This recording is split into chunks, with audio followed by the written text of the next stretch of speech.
Buenas noches. En nombre de la Fundación de Cultura Universitaria le damos la bienvenida a la presentación de este libro del profesor Cristian Mirza, al cual agradecemos y felicitamos. Cuando el profesor Mirza llegó a la Fundación de Cultura Universitaria para que esta editorial le publicara el trabajo,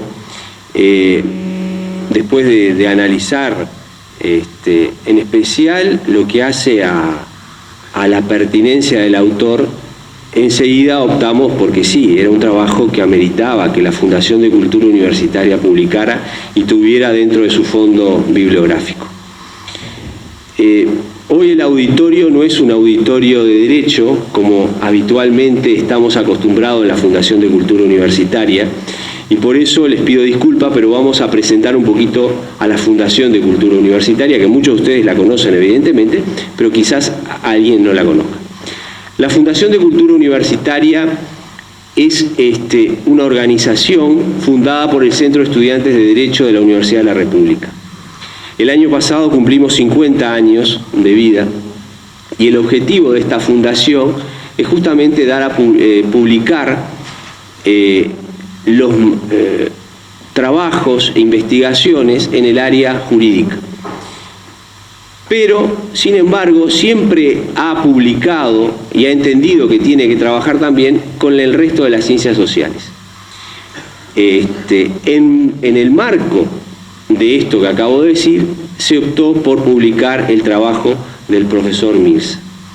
La Fundación no hace un análisis político de los materiales, ni la pertinencia de los materiales en cuanto a el análisis o en cuanto a los argumentos que se manejan, sino que lo único que busca la Fundación es que este material, o como otros materiales, sirvan para el debate nacional y también para el crecimiento de las disciplinas, en este caso las ciencias sociales, o en el caso de la gran mayoría que nosotros tenemos de derecho, evidentemente para que se desarrolle. Sin lugar a dudas, la Fundación de Cultura Universitaria es un instrumento muy bueno que tiene el país y por el cual muchos han trabajado y la han defendido, no solamente en los momentos más duros del país, en la década del 70 y en la primera mitad de la década del 80, sino también hoy. Tenemos que defender la Fundación. ¿Por qué tenemos que defender esta editorial? Porque es una editorial independiente. Y en este mundo de la globalización, las editoriales han dejado, muchas de ellas, de ser independientes. Y están muy presionadas o por intereses económicos, entonces publican lo que al financiador le sirve, porque argumenta a favor de sus intereses o porque están muy vinculados con intereses políticos. Entonces, la editorial independiente es un instrumento al cual creo que los uruguayos, en este caso la Fundación, tenemos que defender. Tenemos que defenderla porque es una editorial que no tiene un sesgo político, no tiene un interés económico, no valora, ¿esto me sirve? ¿Esto cae bien a los intereses del momento? ¿Comulga con los intereses políticos de quien tenga que gobernar? Bueno, eso no hacemos la Fundación y por eso es tan importante que defendamos la Fundación de Cultura Universitaria y que la sostengamos, porque tiene que ser un ámbito de expresión del pensamiento. A esto viene este libro que en principio podría ser políticamente no correcto. Por eso felicitamos al profesor Mirza por haberse animado a escribir algo que quizás políticamente no sea lo más correcto, pero que sí va a servir para el debate y para poder reflexionar sobre distintas situaciones que se están viviendo en el país y que vive el país o que viven distintos sectores políticos. No solamente la izquierda, sino absolutamente todos los sectores políticos. Entonces agradecemos y felicitamos al profesor Mirza por este trabajo. Nos sentimos muy orgullosos desde la Fundación de Cultura Universitaria que un profesor del prestigio de Mirza haya elegido la Fundación, que publique con nosotros y que este libro esté en el fondo bibliográfico que tiene la Fundación de Cultura Universitaria, como otros tantos que hemos tenido, como por ejemplo han sido los juristas más importantes del país, sin lugar a dudas, pero también otros del ámbito social, que no vamos a dar nombre porque realmente podríamos olvidarnos de alguno que se pueda sentir ofendido. Pero agradecemos profundamente la elección que hace por la Fundación de Cultura Universitaria. Y le auguramos al profesor mucho éxito, porque los éxitos de usted en este libro también son nuestros éxitos. Esperamos que lo que es la academia pueda hacer un trabajo crítico y científico, respetuoso del material que se está publicando, profesor, y pasamos entonces a los que van a comentar y analizar un poquito esta obra, que es la senadora Mónica Xavier, por demás conocida en el país, y por el doctor Daniel Chaschetti, que también es muy conocido, no tanto como la senadora, pero es muy conocido. Y además un académico importante de la Universidad de la República, que sin lugar a dudas nos llena de orgullo también que esté presentando ustedes dos este libro que acaba de editar Fundación, que es del profesor Mirza. La senadora. Muy bien. Estamos apagados. Muchas gracias, muy buenas noches. Muchas gracias al autor, al compañero Mirza. Muchas gracias a la editorial. Sin duda comparto esa valoración de la importancia que tiene que sea la Fundación de Cultura Universitaria la que publique este libro. Y muchas gracias al Chaschetti, que sin duda tomaremos todos nota y también criticaremos, porque este libro invita a criticar. Y yo creo que la reflexión y el análisis tienen que estar en cualquier actividad. Y por supuesto que la política no puede estar fuera de la reflexión y el análisis. Y creo que es valiente, creo que plantea cosas más allá de estar o no de acuerdo con las mismas. Es valiente por su contenido, es valiente por el tiempo en que se plantea, y creo que va a generar justamente fermentales debates acerca de si son estas las patologías, si son estas u otras, y qué grado de incidencia efectivamente tienen. Creo que hay un tema del cual partir, y es que la izquierda en general, más que crítica, hace autoflagelamiento. No sé si compartirán, pero hemos sido típicamente campo del autoflagelamiento, más que de la crítica y de la autocrítica. Y creo que es muy buena la crítica, no comparto el autoflagelamiento, por supuesto, pero también hay riesgos.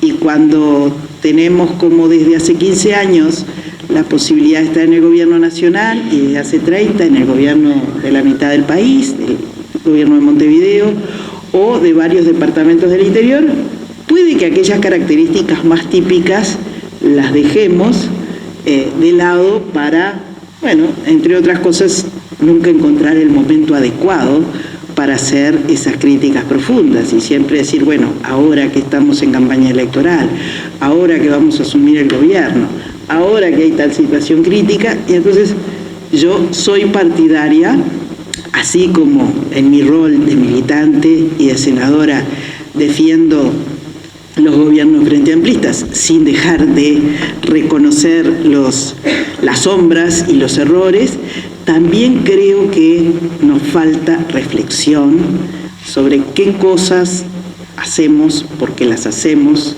si las hacemos bien, si las hacemos mal, qué riesgos se corren. Por tanto, me parece que nunca es riesgoso discutir, reflexionar, sino que es parte del necesario avance en una cosa tan complicada siempre como es el ejercicio del poder.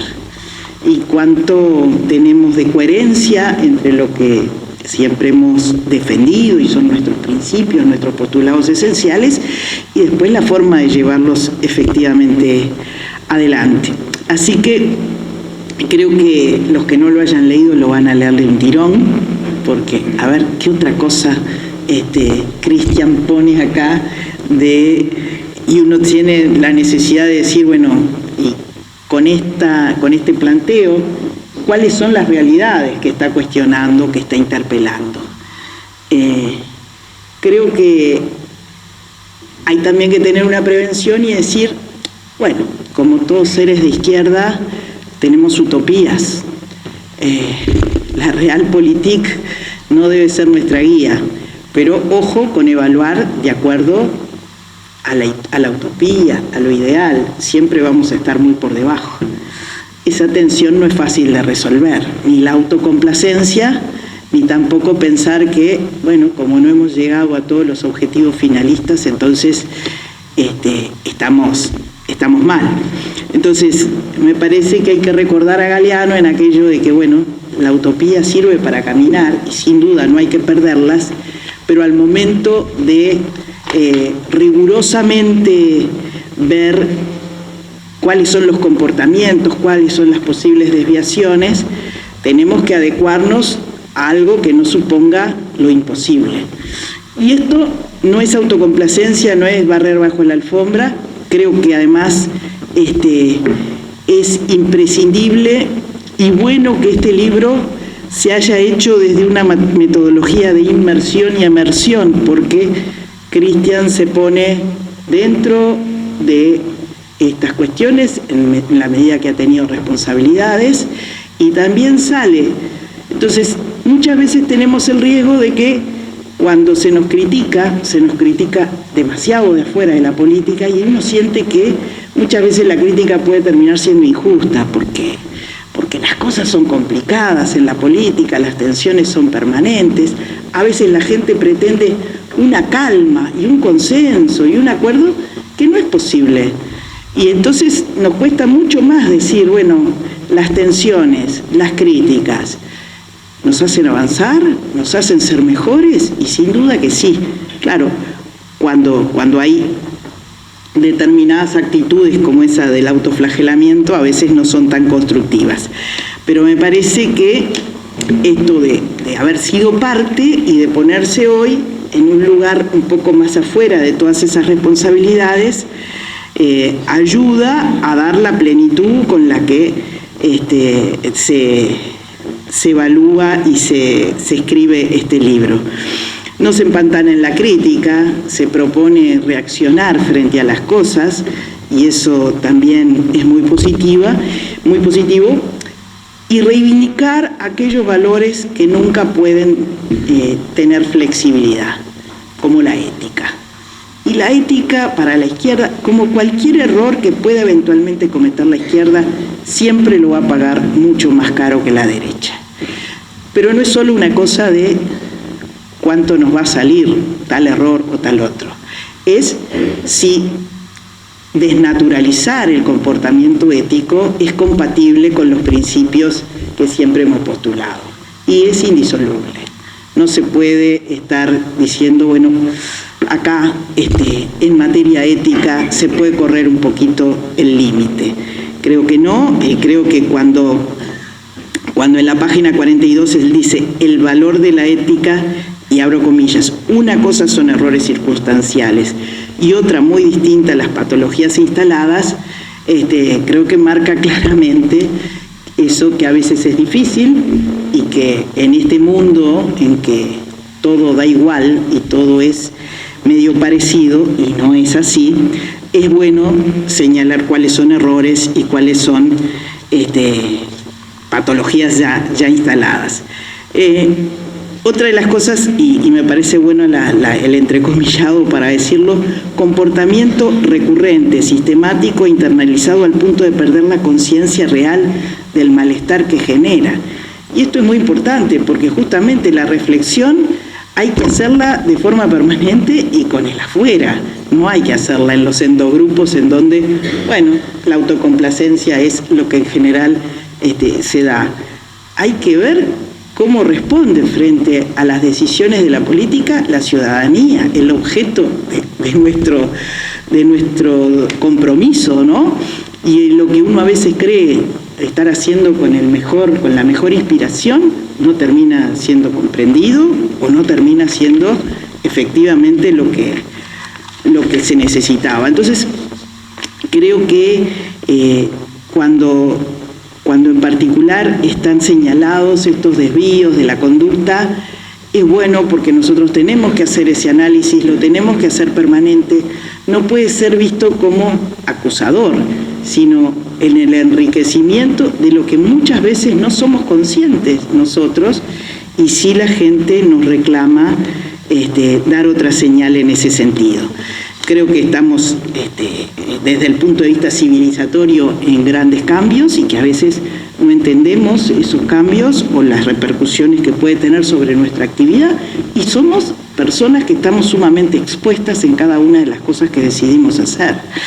Entonces, hay que lograr estas reflexiones que pueden ser muy duras, son los 7 pecados capitales, son las 7 plagas de Egipto, creo que no es casual que el número termine siendo 7, pero yo creo que cualquiera de ellas uno puede encontrar ejemplos en la realidad política, pero creo que no constituyen una verdadera desviación en la que uno pueda decir que el ejercicio de la política, el ejercicio del gobierno de la izquierda en nuestro país haya caído en adoptar este tipo de desviaciones como naturalizadas.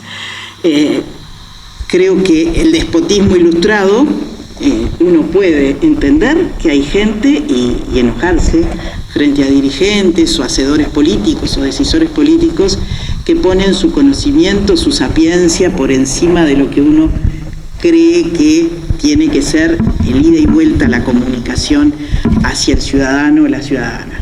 Pero yo creo que ese despotismo ilustrado no es una característica de lo que han sido nuestros diferentes ejercicios de gobierno. Insisto, lo nacional, lo departamental, lo subnacional tiene que estar también. El despotismo iletrado es la definición de lo que no debe ser, ¿no? Porque si algo queremos siempre es tener conciencia, tener elementos, tener objetividad para evaluar las cosas, y entonces el desdén del conocimiento en la forma en que hacemos política no podría estar más distante de una patología como esta, porque además en pleno siglo XXI, siglo de la información, siglo del conocimiento, cualquier decisión política exige, además de la sensibilidad política, de la aplicación de los principios, el conocimiento de lo que se vaya a realizar. Es inexcusable que en estos tiempos no tengamos en la decisión política toda la evidencia necesaria y el conocimiento para hacerlo. ¿Que existe gente que no está acorde a las responsabilidades? Creo que sí. Creo que, como decía hoy, cualquiera de las patologías o las posibles desviaciones tienen exponentes que uno puede imaginarse en la medida en que va leyendo y que dice, bueno, habrá pensado Cristian en esto o en esto otro, pero que no llegan a ser una conducta generalizada. La militocracia, me parece que es muy importante estar advertidos de eso que uno, siente que así, como muchas veces se discute cuáles son los equilibrios posibles, ¿no? En función de que somos una coalición y movimiento la que está en el ejercicio del gobierno, y son necesarios los equilibrios, no caer en justamente dar mérito al valor exclusivo de la militancia, y tener un justo equilibrio entre el compromiso, porque algunas cosas que hemos hecho jamás podrían otras fuerzas políticas de nuestro país haberlas pensado, imaginado, mucho menos acompañado, y eso lo vemos a lo largo de los años, ¿verdad? En particular, cuando uno diseña los marcos legales que van a sustentar determinadas políticas públicas, no hay un punto de coincidencia, no hay un punto de coincidencia, por ejemplo, para una reforma de la salud, que aunque es progresiva, aunque tiene mucho por delante, hay hoy en plena campaña grandes opciones políticas que desconocen la existencia del sistema. Y hay que ver los pasos que se han podido dar, en particular, sí, ¿para quiénes? Para los que más necesitaban, y de repente no se vive de igual manera en los sectores más pudientes. Pero creo que no puede ser el único parámetro la adhesión al postulado, sino que la convicción, la adhesión al programa, en los diferentes postulados, tiene que ir de la mano de necesarios componentes técnicos, porque si no, no existe forma de avanzar efectivamente. El iluminismo fundante, ¿no? Yo creo que no hay prácticas sistemáticas despóticas, pero creo que, por supuesto, nadie niega la necesidad de criticar, de evitar y de condenar cuando esas prácticas se dan, ¿no? Yo creo que el propio Cristian lo plantea en algunos pasajes.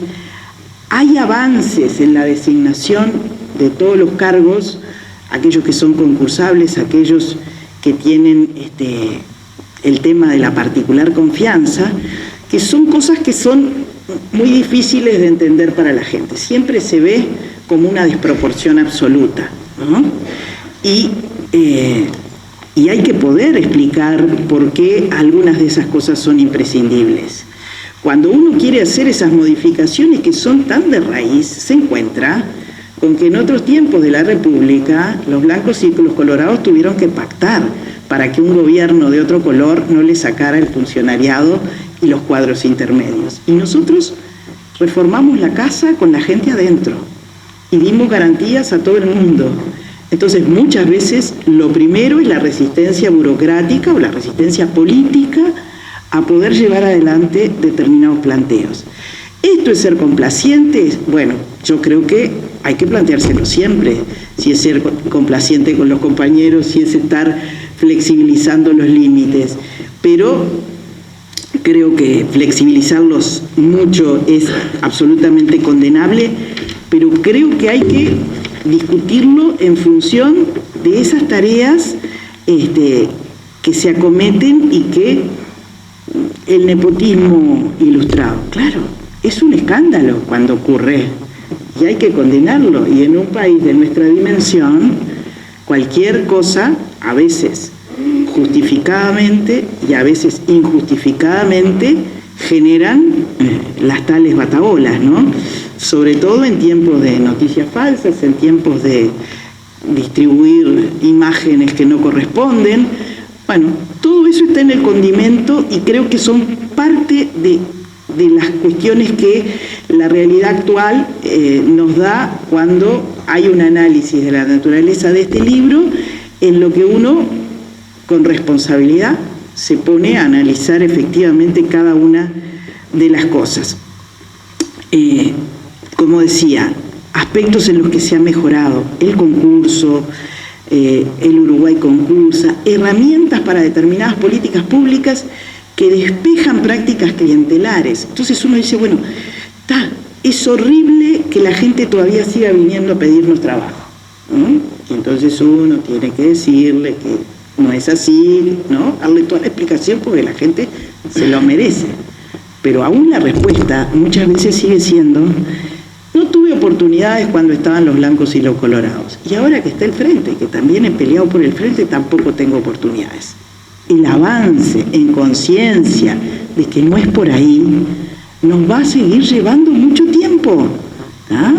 Porque es casi que en esta pequeña aldea un mecanismo natural y hay que ser muy firmes. Entonces, a mí me parece fantástico que uno tenga que decir que para tal procedimiento es a través de una plataforma. Chao, no tenés que pedirle la tarjeta, la recomendación, ni nada de nadie.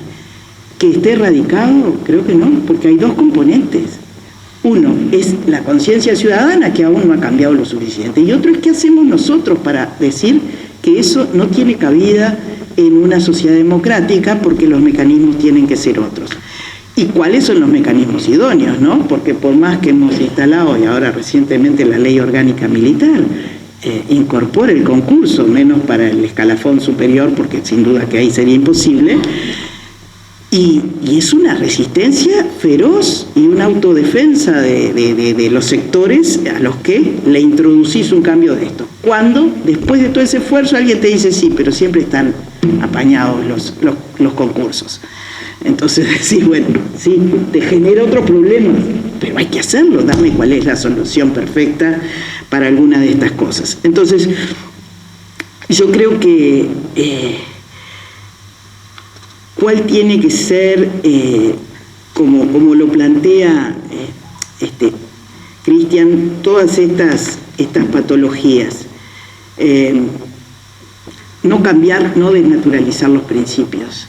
Yo creo que cuando uno va a la fuente se da cuenta que no existe posibilidades de que ninguna de estas cosas sean tomadas como naturales, y que si uno dice, bueno, no es una actitud generalizada, pero hay ejemplos, de lo que se trata es de ser consciente para que esos ejemplos no superen en número y que además sean corregidos. Creo que hay avances institucionales en ese sentido y que a veces no somos conscientes de lo que supone un cambio y una transformación de un Estado tan pesado como el nuestro y que seguramente deberíamos haber ido más rápido. Hay críticas en concreto de algunas cosas que yo me sumo, por ejemplo, lo que este país destina para investigación, siendo lo que somos y teniendo la necesidad de tener los desafíos en materia de conocimiento, de valor agregado, porque lo nuestro no va a ser la cantidad. No somos ninguno de esos países asiáticos donde podemos invadir con nada. Entonces, ¿cómo ponernos a que haya más destinos presupuestales para eso? Bueno, absolutamente compartible, no pudimos llegar y no hay que desechar esos objetivos porque no se haya podido llegar hasta ahora. Me parece que de las grandes cosas que puede tener nuestro proceso y que en parte están reivindicadas es la forma más equitativa de distribución de la generación de la riqueza. No así de el capital. Tenemos todavía una concentración muy importante y a mi juicio eso es parte de los grandes desafíos que aún tenemos, ¿no?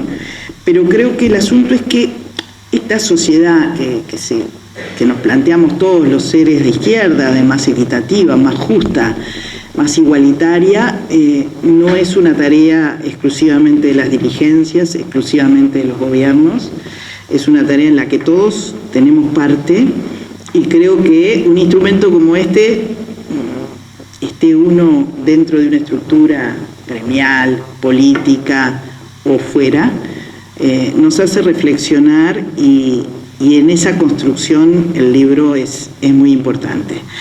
Si tuviera que decir si estoy conforme con los 15 años, diría que no es suficiente, pero que defiendo a capa y espada cada una de las cosas que pudieron avanzar, porque como decía al principio, uno tiene la convicción de que más allá de los errores, más allá de las insuficiencias y de todas las advertencias que hay que seguir teniendo como cosa permanente en la práctica, hay cosas que nunca este país hubiera conocido de no haber tenido a esta fuerza política en el ejercicio del gobierno. Me parece que está muy bueno el que podamos reflexionar y que después de la lectura siempre nos va a posibilitar otras lecturas. Así que le agradezco a Cristian que aporte, más allá de que todos vamos a tener, como corresponde en una sociedad democrática y en lo discutidores que somos en la izquierda y que ojalá sigamos siéndolo, nada de conformismo, bueno, múltiples lecturas sobre esto y si uno lo vuelve a leer va a decir, no, pero capaz que en esto sí tenía razón. Así que me parece que hay que agradecerle el aporte.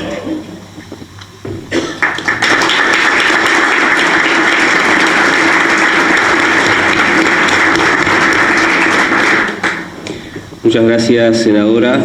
Le toca ahora el turno al profesor Chaschetti, que es doctor en Ciencias Políticas y integra el Instituto de Ciencias Políticas de la Facultad de Ciencias Sociales de la Universidad de la República. Bueno, muchas gracias. Gracias, Mirza, Cristian, por invitarme a presentar tu libro. Nos conocemos con Cristian hace muchos años. Trabajamos juntos en la Intendencia, la Intendencia de Mariano Arana. Acá tenemos a María Julia Muñoz, que era como nuestra sombra, ¿no? Pero bueno, luego compartimos muchas cosas en la facultad, ¿no? Ambos somos profesores de la facultad, y bueno, hemos coincidido, hemos discrepado, pero siempre con un vínculo humano muy lindo, así que estoy muy contento de estar aquí. Lo primero que quiero felicitarte es por el título del libro. Tiene un impacto marketing interesante, ¿no? O sea, cuando uno ve, dice 7 patologías de la izquierda, como que luce muy atractivo, así que ese es un primer paso, supongo, para la editorial. Eso debe ser muy bueno. No es fácil a veces encontrarle buenos títulos a los libros. Lo segundo es que me gustaría mencionar un par de cosas que Cristian plantea en el libro ya de pique, ¿no? Desde dónde escribe, porque esto no es un libro escrito desde la academia. Él dice con mucha claridad, dice que escribe desde sus experiencias y sus prácticas en la gestión pública, 17 años en la gestión pública, y desde su militancia de izquierda, 45 años. O sea que acá hay una reflexión que no es una reflexión académica. O sea, obviamente Cristian es un académico y su reflexión está teñida por sus conocimientos y los conceptos que habitualmente utilizamos los académicos, pero la fuente de razonamiento y de inspiración está basada en la experiencia vivida, y eso yo creo que tiene un valor importante. Entonces yo no juzgo el libro en términos académicos, lo voy a juzgar en términos de lo que creo que es, y yo creo que esto es un ensayo político. Uruguay tiene una rica y larga tradición de ensayo político que por alguna razón en los últimos 10, 15 años se ha ido agotando o perdiendo. Quienes estudiamos en los años 90 nos deslumbrábamos leyendo los ensayos de Israel Dazúa, de Aldo Solari, de Brusquera, y aún en los años 90 todavía aparecían, y a comienzos de los 2000 todavía aparecían libros escritos por dirigentes políticos, intelectuales, que no querían hacer ciencia política ni querían hacer filosofía política, simplemente querían opinar, ensayar preguntas y proponer respuestas. Y eso es algo que se ha ido perdiendo. Comencé a revisar y encontré que solamente Mario Vergara escribió un muy buen libro sobre las políticas las reformas que llevó adelante el Frente Amplio en 15 años de gobierno, y creo que es el único libro que está en esta clave, ¿no? Obviamente es distinto a este libro, pero porque tratan de temas diferentes, pero me parece que eso falta, ¿no? Le falta a la izquierda, pero le falta al conjunto del sistema, ¿no? No vemos intelectuales que estén ensayando respuestas y preguntas, como que el ensayo político ha sido sustituido por la tertulia, ¿no? Por la tertulia radial o por la tertulia televisiva o por el análisis rápido en 120 caracteres, no, 280, bueno, los que sean, en Twitter, ¿no? Entonces eso es como que ha empobrecido. Entonces yo creo que esto es un ensayo político que debe inscribirse en la mejor tradición de la ensayística uruguaya, así que también te felicito por incursionar en esta línea. El libro tiene un propósito muy claro, ¿no? Está claramente definido de entrada. Se dice, el objetivo es aportar elementos de análisis y de autocrítica que provoquen la reflexión y el intercambio. O sea, acá Cristian no nos va a brindar una respuesta acabada a cada uno de los problemas que está identificando, simplemente va a estar planteando el problema, ensayando posibles salidas, pero esto es como fuertemente provocador. Yo cuando leí empecé a decir, bueno, pero esto está bien, está mal. Ahora voy a extenderme un poco sobre eso, pero me parece que eso está muy bien pensado, ¿no? El libro es provocador, estimula la reflexión, al debate, y el propio término patologías, que me tuve que ir al diccionario a buscarlo, porque claro, eso es esos términos que utilizamos habitualmente, pero que tenemos un sentido vago sobre su definición, ¿no? Y con el permiso de las doctoras aquí presentes, yo voy a decir que encontré que las patologías son signos y síntomas a través de los cuales se manifiestan enfermedades y las causas que las producen.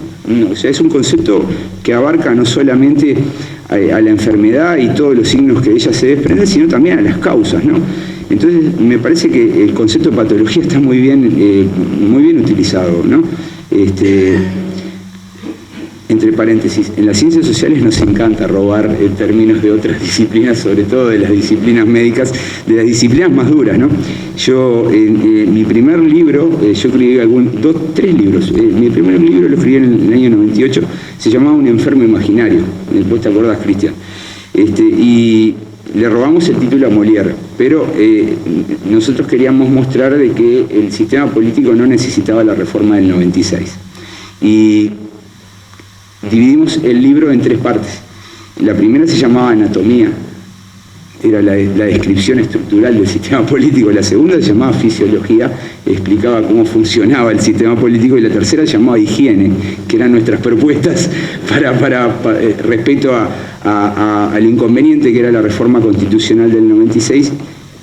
Pero bueno, eso, cierro el paréntesis. Nos gusta robar los términos y me parece que está muy bien robado el término patología. El libro arranca con un capítulo donde Cristian reivindica el uso de las categorías izquierda y derecha, lo cual me parece muy bueno. Está muy bien fundado, eligiendo autores de porte que efectivamente ilustran al lector, y me parece bien reivindicar esas categorías, no por capricho, sino porque en Uruguay funcionan bien. Hay países donde las etiquetas izquierda y derecha no son tan útiles para analizar la política. Por ejemplo, Argentina. Argentina es mucho más útil mirar la sociedad, las clases sociales, tal vez que mirar izquierda-derecha, ¿no? Pero en el caso uruguayo funcionan bien, sobre todo desde la aparición del Frente Amplio. Y todos aquellos que niegan el uso de las etiquetas izquierda y derecha, normalmente es porque no son de izquierda, son de derecha, ¿no? Eso es como una ley de oro, ¿no? Entonces me parece que, bueno, ese primer capítulo está bueno. Y el segundo capítulo viene, la artillería pesada, donde aparecen las 7 patologías, ¿no? Entonces, para los que no lo leyeron rápidamente, Mónica ya lo adelantó algunas, ¿no? Pero primero, despotismo ilustrado; segundo, despotismo y letrado; tercero, militocracia; cuarto, iluminismo fundante; quinto, nepotismo compañero; sexto, sectarismo secular; y séptimo, otro robo a la psicología, en este caso, TID, que quiere decir trastorno de identidad disociativo. Ahora yo voy a ir hablando de cada uno de ellos. Pero antes, un comentario general. Yo, después de leerlo y de pensar un rato, yo creo que la mayoría de los problemas que identifica Cristian no son problemas exclusivos de la izquierda. Creo que son problemas generales de los partidos en democracia. Esto no invalida el libro, ¿no? Es decir, el libro analiza cómo funcionan estos problemas en el caso de la izquierda uruguaya y más concretamente del Frente Amplio. Pero, y esto un poco para no entrar en la autoflagelación, que sería como la octava patología, lo que yo digo es, bueno, cuidado, porque algunas de los problemas que se identifican acá son problemas que tienen todos los partidos que viven en democracia. Entonces, el despotismo ilustrado y el despotismo iletrado son dos problemas de cómo se legitiman las autoridades adentro de los partidos, los liderazgos, liderazgos principales, intermedios. ¿Dónde está la fuente de esa legitimación? Bueno, algunos en el saber especializado, ¿no? Hablan desde la economía, hablan desde la abogacía, su formación académica los pone en un pedestal que les permite hablar e imponer, porque la palabra despotismo no solamente refiere a una forma de gobierno, también refiere a una práctica, el abuso de autoridad. Y en ese sentido la legitimación estaría dada por una formación específica, el saber especializado. Pero Cristian no se para ahí en el saber especializado, porque si no sería un problema típicamente de tecnocracia, sino también en la fuente de autoridad que emerge del profesional de la política, ¿no? O sea, de la tradición, ¿no? Del que siempre, toda la vida fue dirigente político y desde allí habla, ¿no? El segundo problema, que es el despotismo iletrado, es de aquellos que están en la otra vereda, ¿no? Negando absolutamente el saber especializado, ¿no? Son aquellos que te dicen: mi universidad es la universidad de la calle. Yo me hice a mí mismo, ¿no? Es la persona que se hace a sí mismo. Y la fuente está en, atributos muy particulares de la persona, ¿no? Que muchas veces tienen que ver con la oratoria, con la ocurrencia. Estos dos problemas para mí es caudillos y doctores, en la historia política uruguaya, ¿no? O sea, los doctores hablan desde la posición del saber especializado. Los doctores fueron los primeros políticos profesionales a fines del siglo XIX en Uruguay, y los caudillos hablan desde el culto a lo iletrado, ¿no? O sea, Astori es un doctor, Mujica es un caudillo. Yo los observo de esa perspectiva. Y capaz que uno de los defectos de Astori es el despotismo ilustrado y uno de los defectos de Mujica es el despotismo iletrado, ¿no? Pero me parece que ese tipo de problemas, no son solo de la izquierda, son problemas que han vivido los partidos tradicionales también, ¿no? Me parece bueno reflexionar sobre esto, sobre cómo debe combatirse. Me parece también razonable y deseable que los políticos y los dirigentes y aquellos que asumen responsabilidades busquen una fuente de legitimidad. Y como todos tenemos una sola vida, es muy difícil tener una legitimidad muy ampliada. En general la basamos en un hecho, ¿no? En nuestra militancia, en nuestros estudios, en nuestro recorrido. El tercero, la militocracia, ¿no? ¿En qué consiste el problema de la militocracia? Bueno, que la fuente de legitimidad es el dar todo, ¿no? Los imprescindibles de Bertolt Brecht, ¿no? Son los que se necesitan toda la vida porque están luchando todo el tiempo. Bueno, la militocracia genera algo así como una fuente de distribución de bienes en base a la cantidad de horas aportadas por el individuo. Si milita mucho va a tener a cambio algo, ¿no? Y el problema acá estaría dado porque se terminan cubriendo cargos de gobierno con gente que tal vez no esté tan preparada, pero que sí ha dado la vida militando, ¿no? Y sabemos muy bien que, de que perfectamente podría eso no funcionar. Entonces, me parece a mí que el problema de la militocracia es también un problema universal de los partidos políticos. Porque los partidos políticos no deben desestimular la militancia, pero al mismo tiempo tampoco pueden ser tan audaces o irresponsables de jugar con el hecho de que si una persona militó mucho, se le debe dar como pago un cargo en el gobierno o un cargo en una asesoría. Es decir, hay un problema, una tensión fuerte que Cristian le identifica muy bien. La patología estaría dada porque Cristian observa que demasiados militantes han accedido a lugares de poder. El cuarto problema, ¿no? El iluminismo fundante, esta idea de que todo comienza con la llegada del partido al gobierno. Ese es un problema que ha tenido la izquierda latinoamericana, ¿no? Y me imagino que la izquierda europea a comienzos del siglo XX, a medida que iba accediendo al gobierno, esta idea de que hasta ahora los que gobernaron hicieron todo mal, nosotros lo vamos a hacer todo bien. Luego con el tiempo se entiende que ni nosotros hacemos todo bien, ni los que ni los que fueron desplazados hacían todo mal, ¿no? Es decir, que las cosas están llenas de grises. Me parece bueno reflexionar sobre eso. Yo creo que la izquierda uruguaya lentamente ha ido aceptando este tipo de cosas, ¿no? Si bien en el discurso hay mucha tensión, sobre todo cuando se comparan los periodos de gobierno, a la hora de razonar, de discutir, de debatir y de negociar, hay un reconocimiento del otro, que termina siendo tratado como un competidor y no tanto como un adversario y no tanto como un enemigo, ¿no? El quinto problema es el nepotismo compañero, que está familiarizado con la militocracia, pero que sería algo así como un giro peor, ¿no? Porque no solamente la militocracia, por lo menos, es un intercambio con aquellos que han realizado algo por el partido, ¿no? El nepotismo compañero tiene otros mecanismos ya más distributivos y de corte particularista, y lo que Cristian nos recuerda es que, bueno, es que hay muchos casos, ¿no? Mónica hacía mención por ejemplo, los llamados que se terminan cubriendo y que no son plenamente competitivos o que parecen estar arreglados o cosas por el estilo. Eso es un problema típico de la gestión y que tampoco es exclusivo de la izquierda. Casi todos los partidos que están gobernando se enfrentan a problemas de este tipo.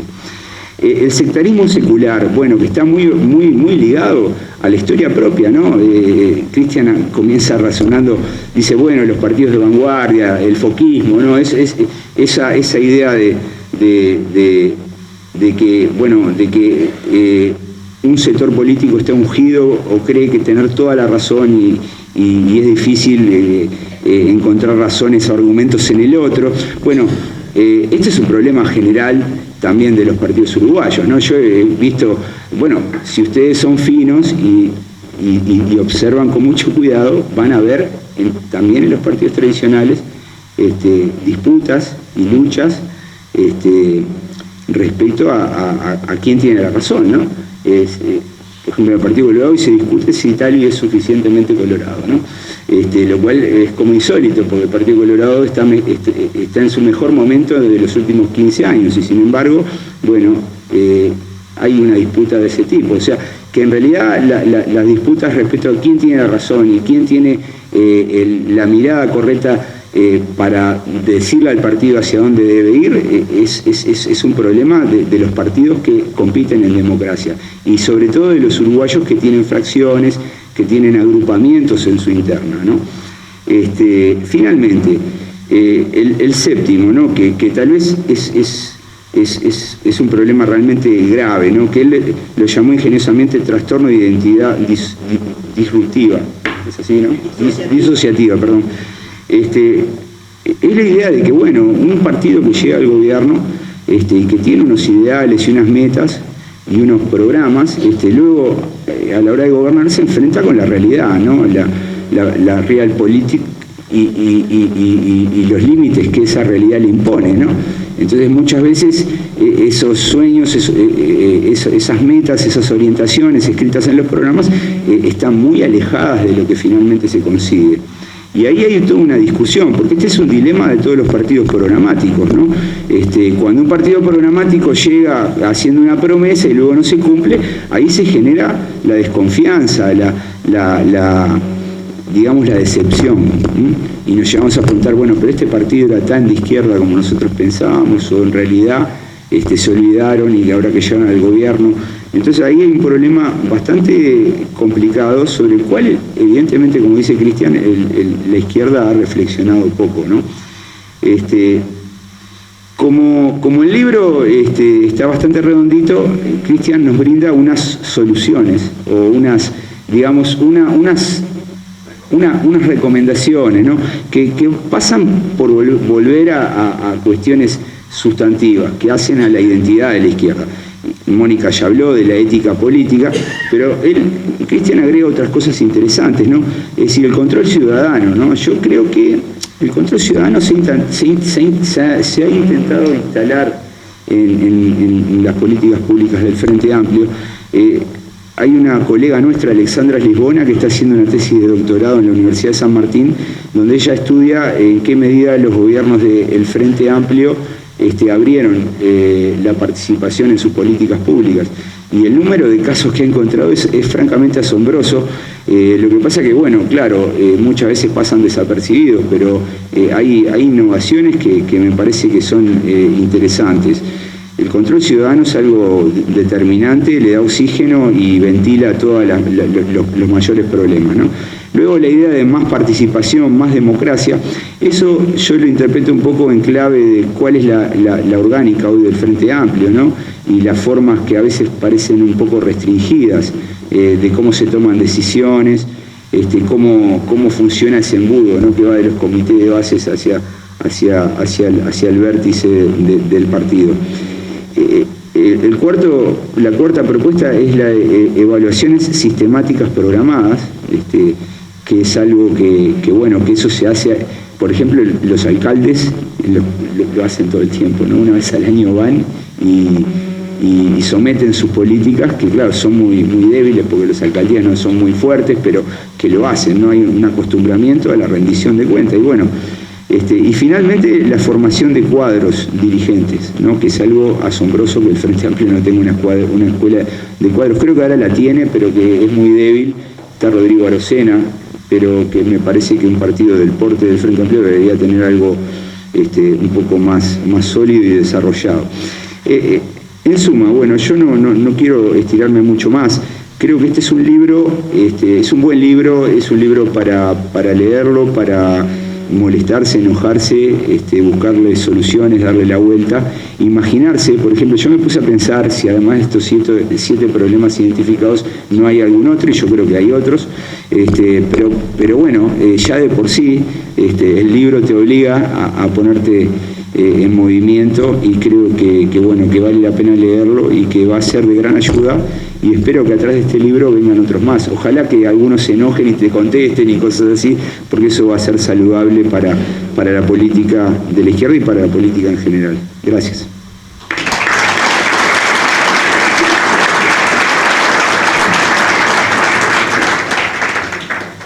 Bueno, yo no les voy a contar el libro ahora, no se asusten. No voy a hablar de ninguna patología, simplemente quiero agradecer a la Fundación de Cultura Universitaria porque efectivamente apostó por este texto. Este texto es un texto difícil, que enoja, irrita, pero bueno, al menos es provocador. Entonces, gracias a la Fundación de Cultura Universitaria, que tiene un prestigio impresionante, no tengo por qué yo ya daba más argumentos. En segundo lugar, gracias a los comentaristas, a la compañera senadora Mónica Xavier, al compañero Daniel Chaschetti de hace muchos años, gracias a Gerardo Torres por estar aquí. Pero yo quiero decir una cosa, este texto no es solo un texto mío, aquí participaron varios compañeros y compañeras de una microagrupación que simplemente se reúne, discute, debate, que se llama Autogestión y Democracia, que supo estar en el espacio 609 hace unos años, ahora no está inscripto en ningún marco institucionalizado, no está sectorizado, pero somos un grupo de compañeros y compañeras que durante 2 años y medio, logramos este producto, que algunos dicen, este librito, pues un librito de 108 páginas, se lee rápido, fácil y hace enojar mucho. Pero la idea no es hacer enojar solamente. La idea es hacer pensar, reflexionar, porque es la autocrítica lo que nos va a permitir avanzar en las transformaciones que este país sigue necesitando. Porque yo no me coloco en el Olimpo, ninguno de los compañeros y compañeras se coloca en el Olimpo diciendo esto está horrible, esto está mal, esto está espantoso. Nosotros somos corresponsables de lo que hicimos, como militantes, como dirigentes, como ciudadanos. Somos absolutamente responsables y allí está dicho. Así que eso es lo que yo quiero decir. Gracias y sigamos avanzando. Lo digo claramente, yo soy de izquierda. En los medios de comunicación, Canal 4, Canal 10, siempre no, buscando, pero usted Mirza entonces, y la derecha esto y la derecha. A mí me importa la izquierda porque la izquierda, el Frente Amplio, tiene más responsabilidad que la oposición en el futuro de 10, 20 y 30 años. Mucho más responsabilidad. Por eso la apuesta a provocar. Y claro, gracias doctora Muñoz por estar y además por prestarme esa categoría, gracias a la doctora Mónica Xavier, porque las patologías, cuando yo puse patologías, nadie entendía nada. Dicen, ¿estás loco? No, sí, claro que estoy loco. Por eso escribimos estas cosas, porque no hay que ser conformistas, ¿saben? No hay que ser conformistas. Después te pegan de un lado, de otro, te dicen A, B o C, te dicen esto, te dicen lo otro. Hay que seguir construyendo. Es una crítica constructiva. Esa es la apuesta de este grupo de compañeros y compañeras, reitero, no es solamente una producción mía. Por supuesto que yo a lo mejor escribo un poquito bien, no sé, me parece, pero un poquito bien, o estoy más acostumbrado a escribir. Bueno, pero intento ser la voz de muchos otros que hoy están decepcionados, que están desilusionados, que no saben si seguir creyendo o no en nuestra izquierda. Yo quiero seguir creyendo en ella, por eso a construir para adelante. Muchas gracias a cada uno de ustedes.